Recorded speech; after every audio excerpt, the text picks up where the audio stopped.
by the Board of Regents of the Kentucky Community and Technical College System, I hereby confer upon you the credential you have earned. Move your tassels from right to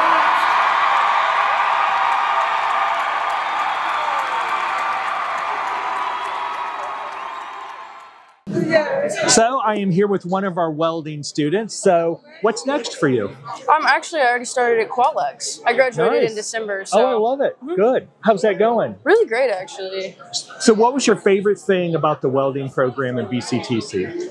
It really teaches constructive criticism, I think. It teaches you that failure is an opportunity. It doesn't teach you failure is a bad thing. Like in other classes, you can get a lower grade on things, but in welding, they can teach you how to do something and you have a long time to fix it, to get your assignment done. So it really teaches community because you're going around to each other being like, you did really well on this. How did you do that? They teach you how to do it. You do something well, they come to you. How did you do this? Nice. So there's a lot of community in that. Did you have a favorite teacher? Mm-hmm. Who was it? Well, I had two. It was Tim Davis, and I liked Kevin Poindexter quite a lot. Love it. Mm-hmm. Congratulations. Thank you.